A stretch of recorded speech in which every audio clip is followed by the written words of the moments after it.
Dobar dan svima, lijepi pozdrav, hvala vam što ste došli.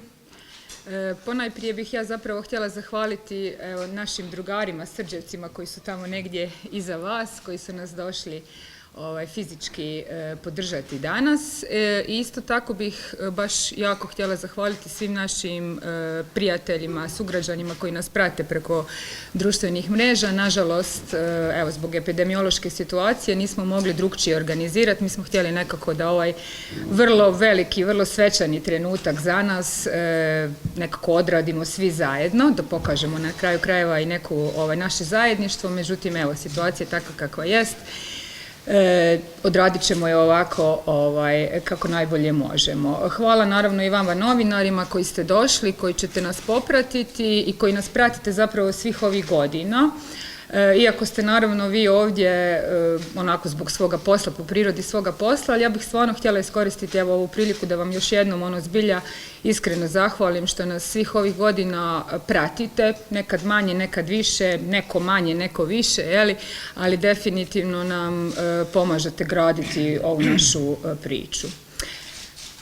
Kad sam rekla da je ovo za nas jedan vrlo svečan trenutak, onda sam zaista to i mislila i zato nekako nismo htjeli ovo odraditi onako formalno, samo da odradimo, da dođemo ovdje, da kažemo imena kandidata što vas zapravo najviše zanima i da se svi skupa onako pokupimo dalje s nekim našim životima i poslovima, nego sam stvarno htjela zapravo reći zašto je za nas ovo nekako važno. Vidite da mi možda malo i glas drhti jer sam vrlo emocionalna.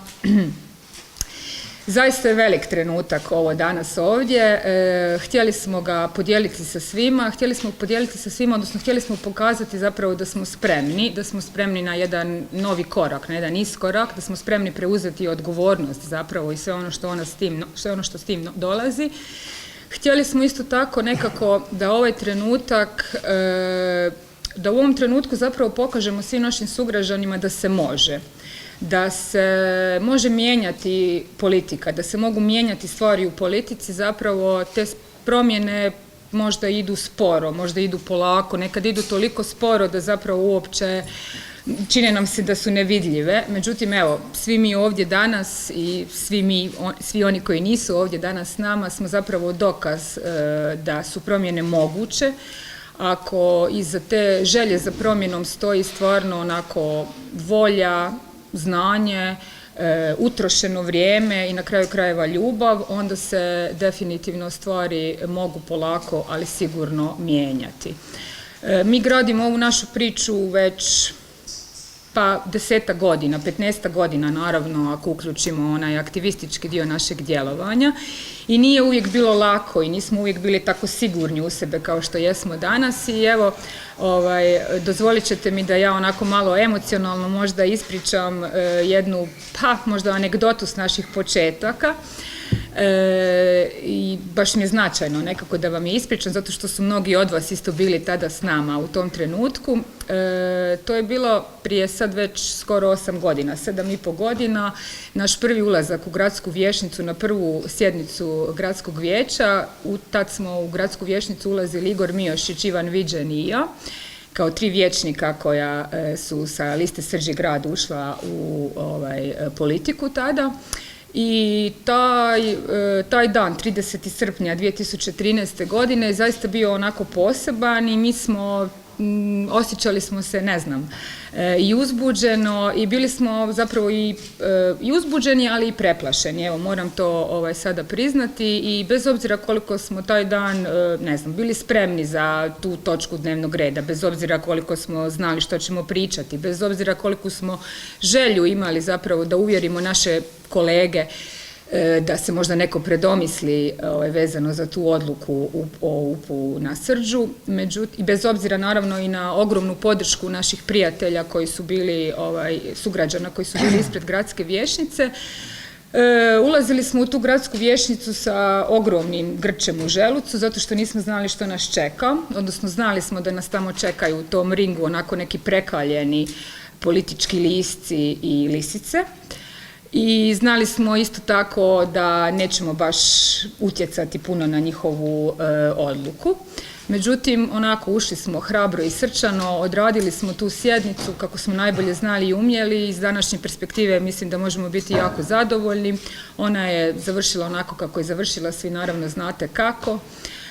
Mislim da će biti onako upisana u onu tamniju stranu dubrovačke povijesti, ali mi smo, ne znam, tu noć odspavali, sljedećih nekoliko dana slegli su se dojmovi i nakon toga smo nastavili raditi. Dakle, nastavili smo raditi, spremati se za sljedeće sjednice gradskog vijeća, ne samo naravno nas troje, nego cijela ekipa zajedno s nama. A vjerujte mi, 100% sam sigurna da svi tadašnji vijećnici u gradskom vijeću i sigurno i veliki dio građana grada Dubrovnika su tada mislili, ok, to je to sa Srđevcima. Srđevci i politika, to je bila ta jedna sjednica, ušli su tu, odradili su tu i više se nikad na političkoj sceni zapravo neće pojaviti. I zato je ovaj trenutak ovdje sada baš jako važan, jer 8 godina nakon toga, evo nas tu. Dakle, cijelo to vrijeme smo rasli, sazrijevali, dozrijevali, nekad smo možda i griješili, ali smo definitivno korak po korak gradili ovu našu priču. Ona nije bila samo na gradskoj razini, bila je i na županijskoj razini, nešto kasnije na kotarskim razinama, pa i na nacionalnoj razini smo imali neke od naših članova prošle godine na nacionalnim izborima. Kroz cijelo to vrijeme smo zaista puno učili, puno smo vremena trošili, nismo trošili, nego smo puno vremena zapravo davali gradu, građanima i javnom interesu.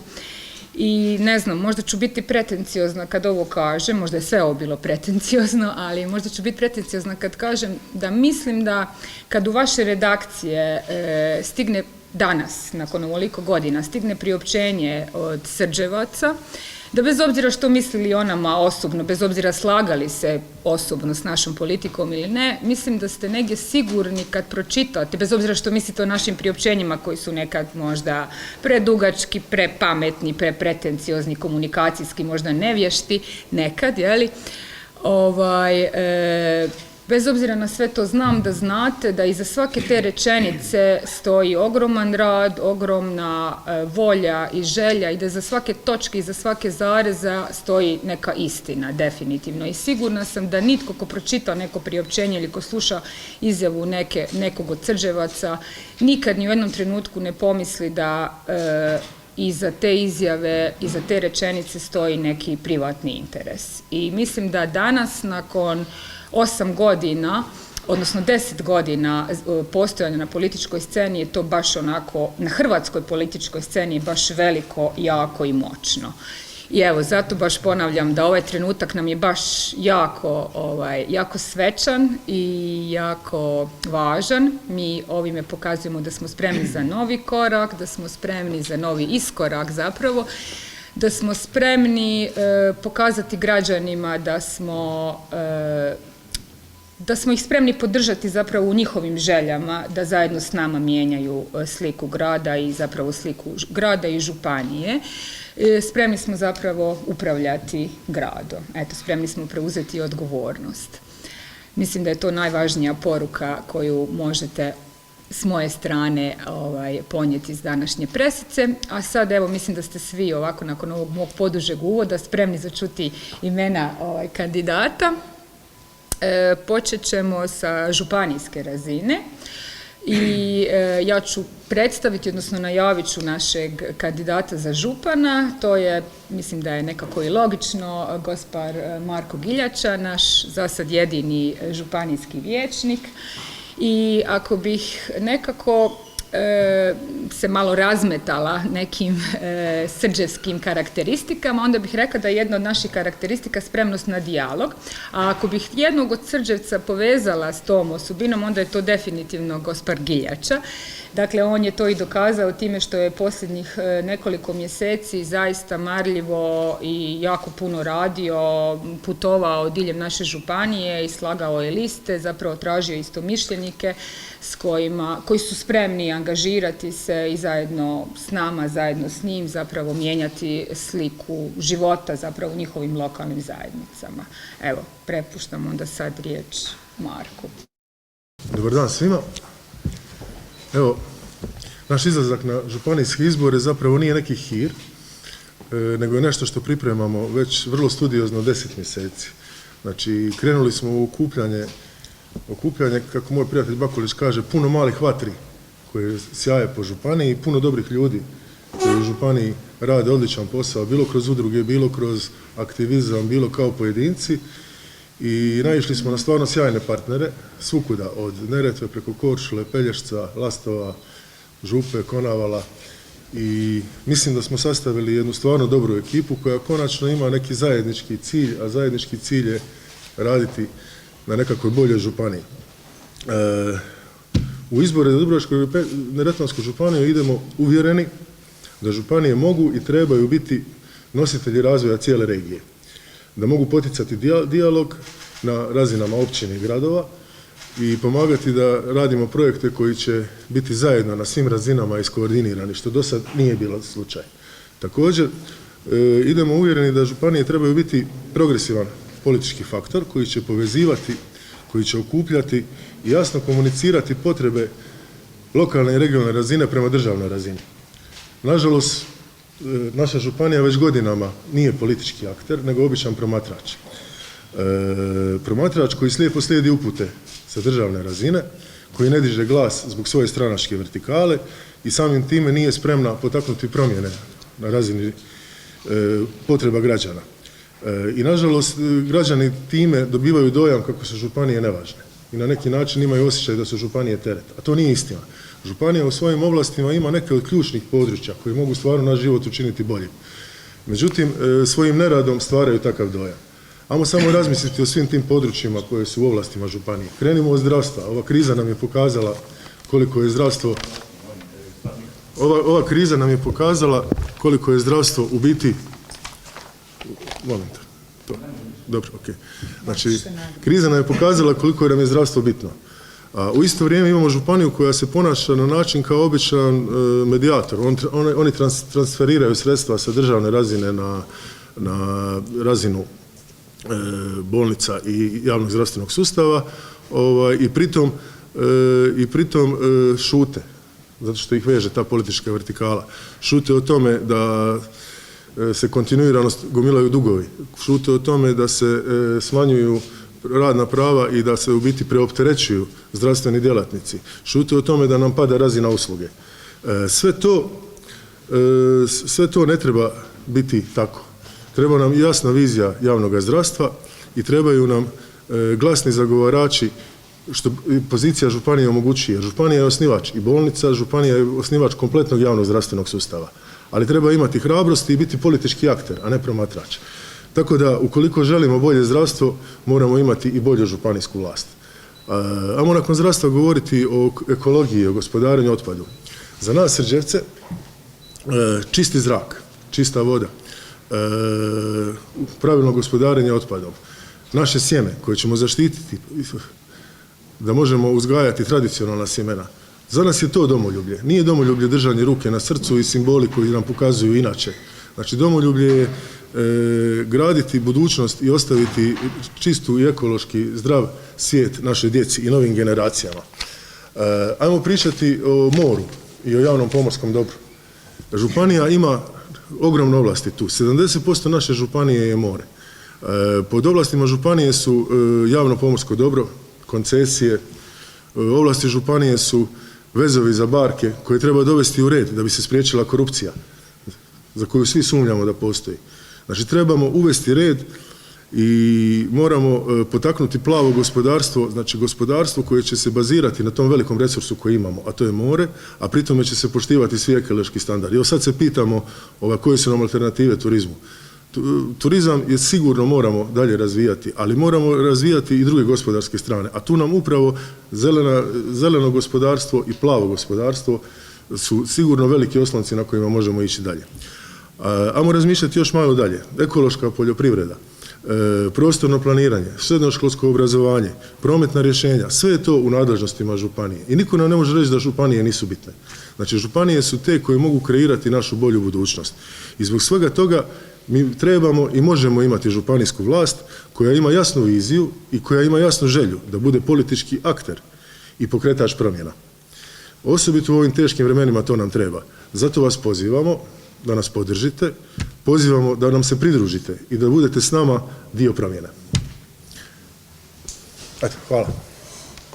Ja ću sad najaviti, predstaviti ukratko zapravo kandidatkinju za zamjenicu župana, gospođu Igru Šajin Kovačević, koja možda, odnosno zasigurno nama u Dubrovniku, vama u Dubrovniku nije još uvijek poznata. S obzirom da se i ja i Igra baš ne poznajemo, imali smo se prilike tek jednom upoznati, ja sam jučer pitala Marka kako ću je predstaviti, što bih trebala reći, i Marko rekao jednu rečenicu koju ću ja sad ponoviti i mislim da onda će i vama svima biti jasno. Rekao je, pa slušaj, da ona živi u gradu, inače gospođa dolazi iz Korčule, da ona živi u gradu, bila bi Srđevka, odnosno bila bi dio naše ekipe, tako da mislim da svima nekako to sasvim dovoljno. Koliko znam, Igra ima prekrasno ime prvo i ona je aktivna u mnogim udrugama na Korčuli koji se bave zapravo upravo temama kojima se zapravo i mi bavimo i organizatorica je brojnih festivala koji su prepoznati i na nacionalnoj razini, a sve ostalo će vam ona sama reći o sebi. Hvala Marijela. Prvo, hvala, moram priznati, ja sam isto malo uzbuđena. Kao što je na Marka ću se nadovezat i reći ću da bi županija trebala biti između ostaloga i ta koja je otvorena i transparentna i ona bi trebala biti u službi građana javnog interesa.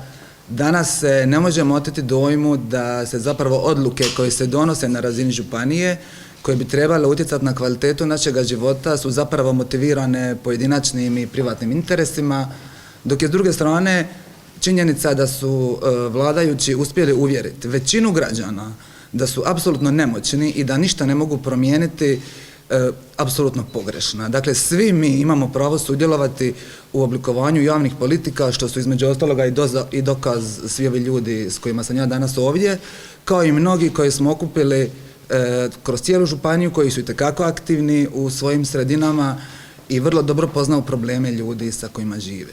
Dakle, treba građanima omogućiti da sudjeluju, treba ih potaknuti da inzistiraju, da se njihova prava poštivaju i da se njihove primjedbe, interesi i ideje uvaže. I to je zapravo smisao lokalne demokracije za koju se mi zalažemo. Hvala. Dakle, sad dolazimo do gradske razine i ja ću predstaviti kandidate za gradonačelnika i njegove zamjenike. Počet ću od gospara Nikše Selmanija, koji je naš gradski vijećnik.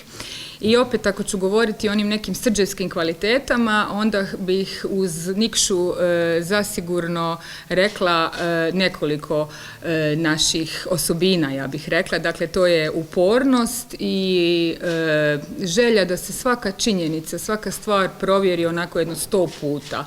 Dakle, Nikša je taj koji je spreman svaku temu toliko minuciozno obraditi da to nekad jednostavno čak i nama onako čak ga i mi moramo nekad požurivati, međutim onda smo definitivno sigurni da iza svake izjave koja izađe u javni prostor stoji baš onako veliki rad i veliko znanje. Ja se volim našaliti zapravo da ako u životu sebi želite dobro, onda želite imati Nikšu Selmanija na svojoj strani.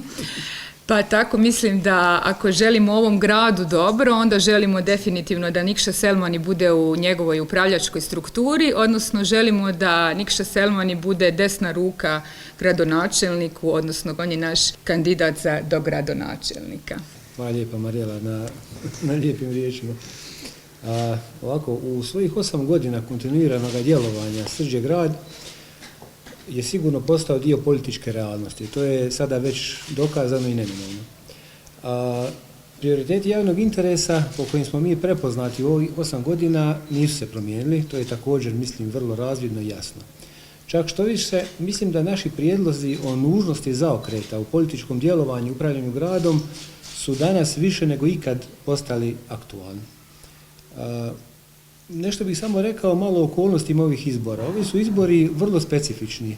Kao što znate, ovo što smo zapravo u pandemijskom vremenu, u vremenu COVID-a, zapravo znači jedan veliki test za nas, Međutim, mislim da se razotkrila jedna stvar koja je izuzetno važna i koju mislim da bi građani trebali posvijestiti, a to je da mi kao zajednica ne upravljamo svojom sudbinom. I to je, mislim, ono što je mene osobno najviše ponukalo da se kandidiram na ovu poziciju. Da bismo to promijenili, potrebni su nam novi ljudi. Reklo bi se biblijski, ne možete u stare mjehove stavljati novo vino. Promjene moraju raditi ljudi koji su drugačiji i mislim da su Srđevci upravo takvi ljudi. Na tom putu da bi se takve neke stvari ostvarile, ja sam si stavio nekoliko i zacrtao sam si nekoliko načela kojih ću se sigurno držati ne samo u sljedećem 4-godišnjem periodu, nego mislim i do kraja mog aktivnog djelovanja unutar politike. A to je da grad najprije mora početi konačno aktivno sudjelovati i u dijalogu sa svim subjektima u Dubrovniku. Kad kažem subjektima, po tim mislim ne samo na institucije, udruge ili pojedince koji dobivaju svoja sredstva od grada, nego bih volio da se osim njih svi ostali shvate kao partneri grada Dubrovnika.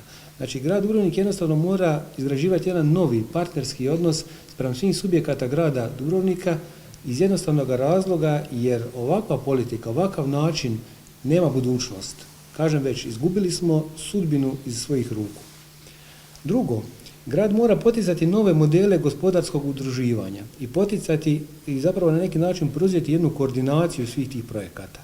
To bi recimo bili projekti, ja sam često puta o njima govorio i na sjednici gradskog vijeća poput Food Policy-a ili nekih drugih oblika udruživanja koji idu u interesu naše zajednice. I kao treće, ono što sam ja prepoznao kao veliki nedostatak grada i dosadašnjeg upravljanja jest da fali jedan model transparentnijeg ulaganja novca.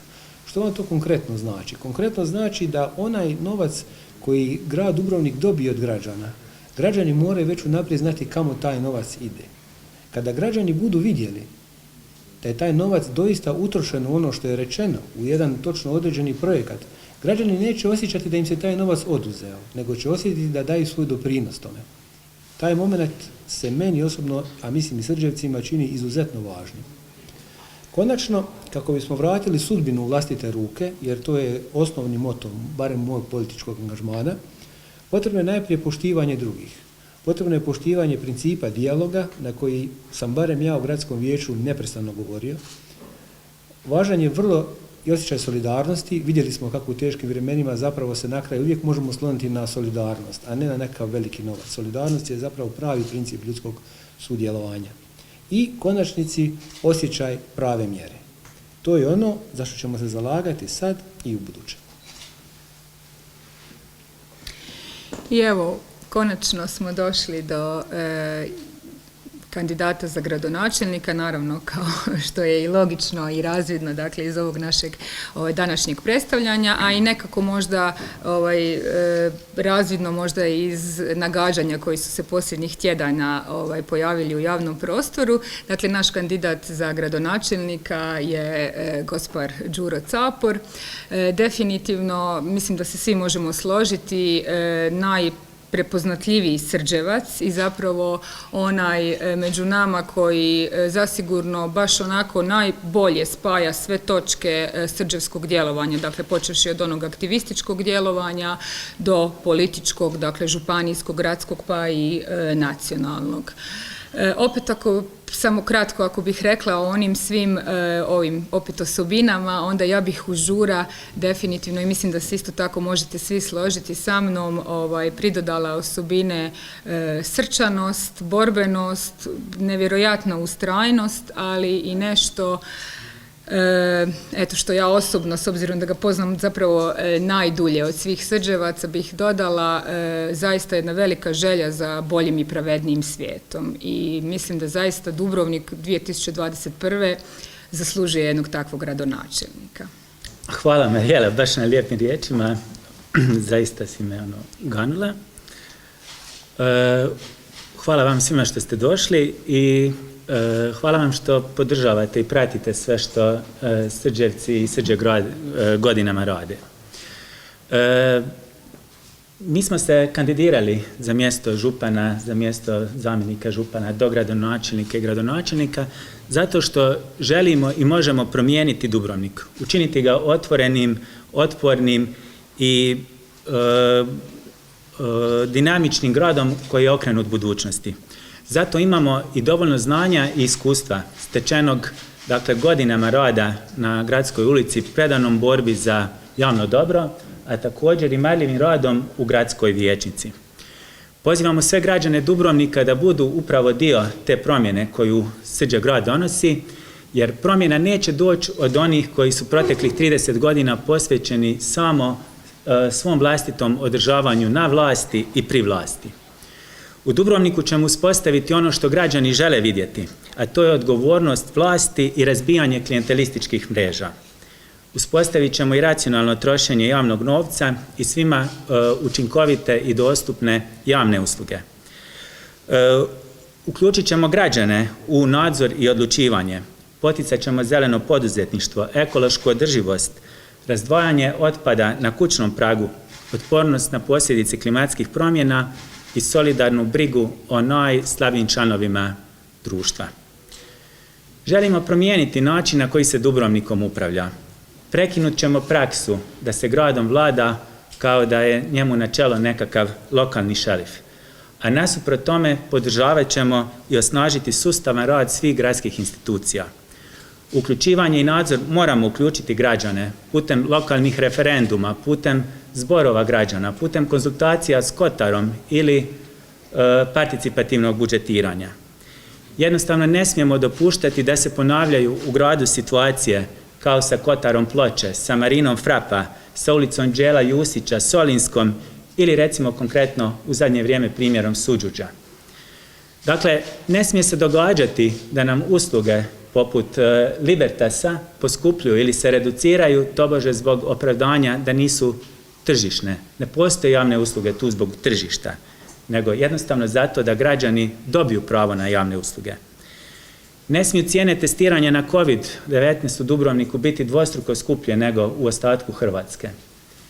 Ne smijemo u Dubrovniku imati situaciju da se izmješani otpad predaje na Grabovicu u vodozaštitnu zonu Omble, a da istovremeno plaćamo penale Europskoj uniji za neispunjavanje uvjeta vezanih za direktive o otpadu. Proteklih 15 godina upravo se prostor Dubrovnika najviše sustavno i temeljito uništava onim odredbama koje su dopuštene GUP-om. GUP nije loš samo zbog svojih odredbi. GUP je loš zbog onih koji su ga donijeli. GUP je čedo HDZ-a i zato što je HDZ loš, zato nam je i GUP ovakav. Usprkos cijeloj toj eksploziji izgradnje i uništavanja grada koja se dogodila kroz ovakav GUP, uvjeti stanovanja za građane se nisu ništa popravili. Stanovanje nije ništa dostupnije, niti ništa povoljnije, niti za mlade obitelji, niti za studente koji bi se vratili sa sveučilišta i nastavili svoj život ovdje. Grad Dubrovnik jednostavno mora upravljati i stanogradnjom i mora upravljati svojim prostorom. Jednostavno mora povećati broj stanova, nekretnina u vlastitom vlasništvu i omogućiti povoljan najam vlastitim stanovnicima. Građani Dubrovnika zaista zaslužuju da je gradska vlast konačno stupnjem usluga i dostupnosti usluga uvede u 21. stoljeće. Budimo dio te promjene jer mi to možemo uvesti. Hvala.